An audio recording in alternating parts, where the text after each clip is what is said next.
হরে কৃষ্ণ। সকলের চরণে জানাই সশ্রদ্ধ প্রণিপাত। আপনাদের সবাইকে জানাই দৈনিক গীতামৃতের 241তম পর্বে সুস্বাগতম, কৃষ্ণপ্রীতি এবং শুভেচ্ছা। দৈনিক গীতামৃতের আজকের এই পর্বে আমি আপনাদের নিকট আলোচনা করব ভগবদ গীতার 6ষ্ঠ অধ্যায়ের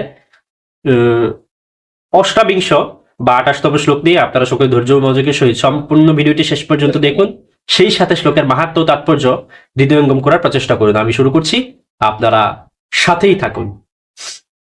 ওম নমো ভগবতে বাসুদেবায়, ওম নমো ভগবতে বাসুদেবায়, ওম নমো ভগবতে বাসুদেবায়। শ্রীমদ্ ভগবদ গীতা 6ষ্ঠ অধ্যায় ধ্যান যোগ। তো শ্লোকটি হচ্ছে ভগবান শ্রীকৃষ্ণের। ওম ইয়ুঞ্জন্নেবম সদাত্মানম যোগী বিগত কলমশঃ সুখেন ব্রহ্ম সংস্পর্শম অত্যন্তম সুখম অশ্নুতে।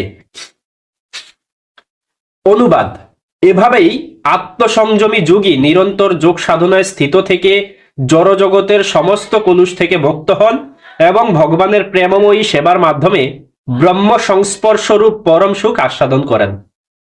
তো এই শ্লোকে ভগবান বলল যে এইভাবেই হচ্ছে আত্মসংযমী যোগী, সে হচ্ছে নিরন্তর যোগ সাধনায়, অর্থাৎ কোন রকম বিরামহীন ভাবে, অন্তরহীন ভাবে, অর্থাৎ একদম একটানা ভাবে যোগ সাধনায় স্থির থেকে জড় জগতের সমস্ত কলুষ থেকে তিনি হচ্ছে মুক্ত হন এবং ভগবানের যে প্রেমময়ী সেবা সেটার মাধ্যমে তিনি হচ্ছে ব্রহ্ম সংস্পর্শ রূপ, অর্থাৎ ভগবান বা ভগবানের যে জ্যোতি তাকে সংস্পর্শ করার মতো পরম সুখ তিনি আস্বাদন করতে পারেন, সেই বিষয়টা ভগবান বলল। তো এই শ্লোক সম্বন্ধে শ্রীল প্রভুপাদের মন্তব্য আমরা তাৎপর্য থেকে দেখে নিই। তাৎপর্য: আত্মোপলব্ধির অর্থ ভগবানের সঙ্গে আমাদের নিত্য সম্পর্কের পরিপ্রেক্ষিতে আমাদের স্বরূপ সম্বন্ধে জানা।